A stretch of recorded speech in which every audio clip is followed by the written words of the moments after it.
আমার কাছে যতটুকু পেপারস এসছে আমি সেই পেপারস দেখে বা আপনাদের যারা সোশ্যাল মিডিয়াতে আছেন যেসব ভিডিও আমি দেখতে পেয়েছি প্রাইমা ফেসি আমার মনে হয়েছে যে মোফাক্কুরুল ইসলাম এতে কোনো ইনভলভ নেই বা কোনো কনস্পিরেসি বা কোনো ইনস্টিগেশন নেই। কিন্তু আপনারা সবাই জানেন আর্টিকেল 19 কনস্টিটিউশন অফ ইন্ডিয়া আমাদের সব নাগরিককে একটা রাইট দিয়েছে ফ্রিডম অফ স্পিচ।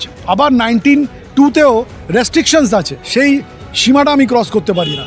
তো হয়তো কোনো জায়গায় কিছুটা ভুল আছে, তার মানে এই না যে মোফাক্কুরুল ইসলাম ইনস্টিগেট করেছে। সেই দিন যে ঘটনার সেটা একটার থেকে হচ্ছে, ও তো ফেসবুকে খুব পপুলার, সে জায়গায় কিছু লোক চিনতে পেরে ওনাকে বরঞ্চ রিকোয়েস্ট করেছে যে আপনি কিছু বলুন। বরঞ্চ আমাদের যারা স্টেট অফ ওয়েস্ট বেঙ্গলের অফিসিয়ালস আছে তারাও হেল্প নিয়েছে যাতে ও যদি বলে, আর সেটা কাজও হয়েছে। ওর বলার পর সবাই ডিসবার্স করেছে, মব সরে গেছে। আমি আজকে দেখেছি যে ও যেখানে স্টেটমেন্টটা করেছে সেখান থেকে যে মোথাবাড়ি সেটা ডিফারেন্স হচ্ছে 19 কিলোমিটার। আর আমার একটু আগে সুযোগ পেয়েছি আমি, কারণ জজ সাহেব আমাকে অ্যালাউ করেছিল, মোফাক্কুরুল ইসলামের সাথে কথা বলার একটু সুযোগ দিয়েছিল। ও বলল আমাকে, স্যার আমি মোথাবাড়ির দিকে কোনো যাইনি, আমার উদ্দেশ্য ছিল নিজের কাজে যাওয়া। আমাকে নামিয়ে বরঞ্চ লোকেরা, আমি নিজেই যেতে পারছি না, আমাকে সেই জায়গায় কিছু স্টেটমেন্ট করতে হলো যাতে লোকরা সরে যায়। সেই অনুযায়ী আমি স্টেটমেন্ট করে আমি চলে গেছি। তারপর যে এত বিপদ বাড়বে আমার, সেটা আমি মোটামুটি জলপাইগুড়িতে বুঝতে পারি, কারণ লোকেরা আমাকে বলছিল যে এরম এরম সব ভিডিও বেরিয়েছে। এই হচ্ছে একরামুল বাগানির কাজটা আমি যেটা জজ সাহেবকে তুলে ধরলাম যে ও একটা জার্নালিস্ট ওখানে ছিল, ভুলবশত ও একটা ভিডিও নিয়ে ওটাকে আপলোড করে দিয়েছে। এই জন্যে তার আজকে এই অ্যারেস্ট, এটা কমপ্লিটলি ইলিগাল। দেখুন, আমি মোফাক্কুরুল ইসলাম হচ্ছে আমার ক্লায়েন্ট, আর একরামুল বাগানি হচ্ছে আমার ক্লায়েন্ট। আমি গত 3 দিন আগে এই যে আমার ভাই মালদা থেকে এসছে, লার্নেড ফ্রেন্ড, উনি প্রথমবার অ্যাপিয়ার করেছেন। আমার কাছে যতটুকু পেপারস এসছে আমি সেই পেপারস দেখে বা আপনাদের যারা সোশ্যাল মিডিয়াতে আছেন যেসব ভিডিও আমি দেখতে পেয়েছি প্রাইমা ফেসি আমার মনে হয়েছে যে মোফাক্কুরুল ইসলাম এতে কোনো ইনভলভ নেই বা কোনো কনস্পিরেসি বা কোনো ইনস্টিগেশন নেই।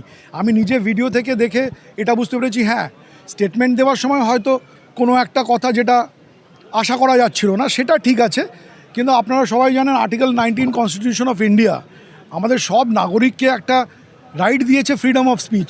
আবার 19(2)তেও রেস্ট্রিকশনস আছে, সেই সীমাটা আমি ক্রস করতে পারি না। তো হয়তো কোনো জায়গায় কিছুটা ভুল আছে, তার মানে এই না যে মোফাক্কুরুল ইসলাম ইনস্টিগেট করেছে। সেই দিন যে ঘটনার সেটা একটার থেকে হচ্ছে। স্বাভাবিকভাবে ও নিজের প্রফেশনের মামলায় সে যাচ্ছিল জলপাইগুড়ি, সেখানে ও নিজে আটক হয়েছে, নিজে ভিকটিম। তারপর আটক হতে ওখানকার লোকেরা কিছু, ও তো ফেসবুকে খুব পপুলার অ্যাজ অ্যান আইনজীবী হিসেবে ফেসবুকে খুব থাকে, সে জায়গায় কিছু লোক চিনতে পেরে ওনাকে বরঞ্চ রিকোয়েস্ট করেছে যে আপনি কিছু বলুন। বরঞ্চ আমাদের যারা স্টেট অফ ওয়েস্ট বেঙ্গলের অফিসিয়ালস আছে তারাও হেল্প নিয়েছে যাতে ও যদি বলে, আর সেটা কাজও হয়েছে। ওর বলার পর সবাই ডিসবার্স করেছে, মব সরে গেছে। সেক্ষেত্রে আর কি বলার আছে বলুন? যেখানে ঘটনাটা ঘটেছে ওখানে উনি ছিলেন না। দেখুন, আমি যা তথ্য পেয়েছি, আমি তো কাগজের উপরে ডিপেন্ড করি। আমি আজকে দেখেছি যে ও যেখানে স্টেটমেন্টটা করেছে সেখান থেকে যে মোথাবাড়ি সেটা ডিফারেন্স হচ্ছে 19 কিলোমিটার। আর আমার একটু আগে সুযোগ পেয়েছি আমি, কারণ জজ সাহেব আমাকে অ্যালাউ করেছিল, মোফাক্কুরুল ইসলামের সাথে কথা বলার একটু সুযোগ দিয়েছিল।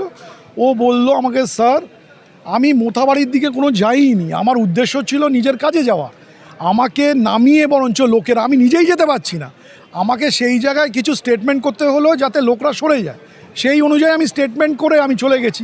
তারপর যে এত বিপদ বাড়বে আমার, সেটা আমি মোটামুটি জলপাইগুড়িতে বুঝতে পারি, কারণ লোকেরা আমাকে বলছিল যে এরম এরম সব ভিডিও বেরিয়েছে। এই হচ্ছে ব্যাপার। দেখুন, আমি আশা করি, I am very confident today that whatever submissions, and I am really appreciate the honorable judge gave a patient hearing for 1.5 hours. We have given our best. Now everything depends upon Almighty. So far as, if you ask me, the settled law, the first and foremost submission যেটা আমরা করেছি, that all the sections which have been imposed, all are bailable in nature. So today যদি সব sections bailable in nature হয়, except যেটা লাস্টে আমাদের পিপি সাহেব বললেন কি 9 MP, ওতেও আমি দেখালাম জজ সাহেবকে যে ওই সেকশনে বলছে যদি কোনো আর্মস থাকে, তো কোনো সিজার লিস্ট নেই, কোনো আর্মস নেই, সেই ক্ষেত্রে আপনি কী করে আটকে রাখতে পারেন? দেখুন, বেল ইজ আ রাইট, হ্যাঁ, জেল ইজ অ্যান এক্সেপশন। এটা সুপ্রিম কোর্ট থেকে আপনি শুনেছেন, হাইকোর্ট, লোয়ার কোর্ট অবধি। আজকে লিগাল ফ্র্যাটার্নিটির আমাদের একটা ভাই, সে এরকম করে অ্যারেস্ট হয়েছে। আজকে আমরা তার পাশে দাঁড়িয়েছি। আমরা আশা করি যে সে যেন মুক্তি পায়। আর ভবিষ্যতে আমার এটা অ্যাডভাইস যে একজন অ্যাডভোকেটকেও নিজের সীমারেখা যে আমি কোথায় বলবো কোথায় না বলবো, কারণ আমাদের কাজ হচ্ছে আইনজীবী আপনাকে আইনের পরামর্শ দেওয়া। আমার যদি পরামর্শ আমি রাস্তাঘাটে দেওয়া শুরু করি, আপনি বুঝতে পারছেন, তাহলে আমার বিরুদ্ধেও কিছু একটা হতে পারে। আমার কাজ হচ্ছে আমার যে পরামর্শ বা লোককে বোঝানো, সেটা হচ্ছে আমার চেম্বারে। এটাই আমি গত 26 বছরে শিখেছি, আর এটাই আমি ফলো করি। আমি এখন ওর বিপদের সময় এটাই বলবো, ও বেরিয়ে আসুক, আমরা সেইভাবে বলবো যে তোমার কাজ হচ্ছে চেম্বারে পরামর্শ দেওয়া রাস্তাঘাটে।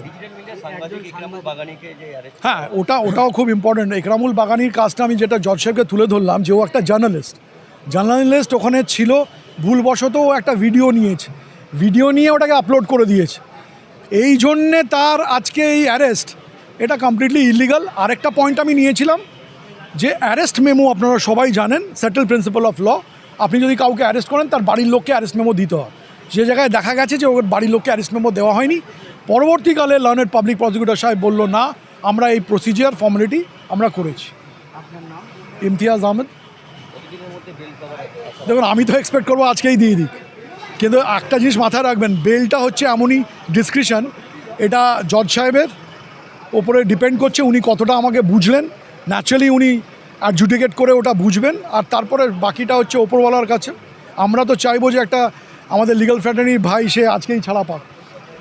প্রাইমা ফেসি যে অ্যালিগেশনসগুলো দেওয়া হয়, তাই জন্যে আজকে সুমোটো, যেটা সুপ্রিম কোর্ট অফ ইন্ডিয়া, যেটাকে নিয়ে ইনভেস্টিগেশনটা এনআইএর হাতে দিয়েছে। আজকে এনআইএকে ইনভেস্টিগেশন দিয়েছে যাতে ফেয়ার ইনভেস্টিগেশন করা হোক। কারণ আপনারা সবাই জানেন, ইতিমধ্যে আমার যতদূর মনে হয়, আমি যতগুলো ভিডিও দেখেছি সোশ্যাল মিডিয়া বা এর আগে যে কোনো জার্নালিস্ট যেগুলো স্টার আনন্দ বা যেখানে দেখিয়েছে, আমি যতদূর পেয়েছি যে এই মুফাক্করুল ইসলাম চেষ্টা করেছে গভর্নমেন্টের সাথে অ্যাসিস্ট করে যাতে এই মব যেটা ওখানে একটা আনলফুল অ্যাসেম্বলি হয়েছিল তাদেরকে সরিয়ে দিতে। আমি এখন অবধি এটা প্রাইমা ফেসি যা পেয়েছি যে এর কোনো যুক্ত থাকার কোনো সম্ভাবনা নেই, কারণ ও নিজে একটা অ্যাডভোকেট। এটাই আমরা এক্সপেক্ট করি যে অফিসার অফ দ্য কোর্ট কোনো দিন কোনো জুডিশিয়াল অফিসার অ্যাটলিস্ট তাদেরকে গিয়ে ঘেরাও করবে।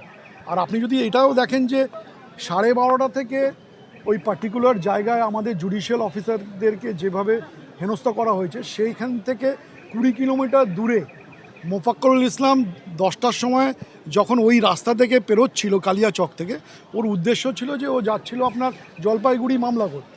তো সেখানে যেহেতু আমার কাছে যা ইনফরমেশন, ও সোশ্যাল মিডিয়ায় একটু খুব পপুলার, ওখানকার লোকরা ওকে চিনতে পারে, সেই জন্যে ওকে বলে যে আপনাকে রিকোয়েস্ট করছি আপনি কিছু বলুন। এবার যদি কোনো, আমার মনে হয় মাঝে মাঝে বুদ্ধি ভ্রষ্ট হয়, সে সেই জায়গায় গিয়ে কিছু স্টেটমেন্ট করে।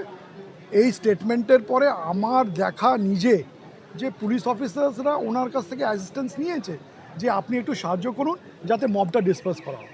এটাই আমি বলতে পারি।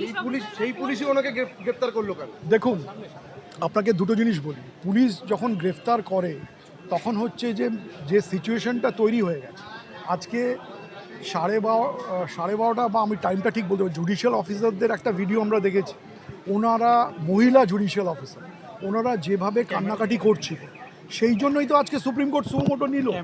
আজকে তো কোনো জুডিশিয়াল অফিসাররা যে কাজটা করছে, সেখানে তো তারা এসআইয়ের যে অ্যাপ্লিকেশনগুলো অ্যাডজুডিকেট করছে, তারা তো ভালো করছে। আমাদের যে ভারতবর্ষের যে সংবিধান কনস্টিটিউশন, সেখানে তাদেরকে সুপ্রিম কোর্ট এনগেজ করেছে যে যত এই ভোটার লিস্ট থেকে যাদের নাম কাটা হয়েছে আপনারা অ্যাডজুডিকেট করে দেখুন যে এটা ঠিক না ভুল। তারা তো আমাদের জন্য করছিল। এই জন্যে ওই সময় যদি কোনো জুডিশিয়াল অফিসার, স্পেশালি একটা মহিলা, সে যেভাবে বলেছে, তো ন্যাচারালি এটা তো একটা আবেগজনক জিনিস হবেই। কিন্তু এখানে আমার মনে হয় মোফাক্করুল ইসলাম বা আরেকজন যে জার্নালিস্ট আপনাদেরই একরামুল বাগানি, তার কোনো রোল এই ব্যাপারে ছিল না। যদি কোনো রোল থেকে থাকে যে একটা জায়গায় মবকে ডিসপাস করার জন্য উনি একটা স্টেটমেন্ট দিয়েছেন। আপনারা কি বেল ক্লিয়ার করেছেন? হ্যাঁ, of course we have preferred 2 bail applications, one for Mr. Mufakkarul and the other one was for Akramul Bagani.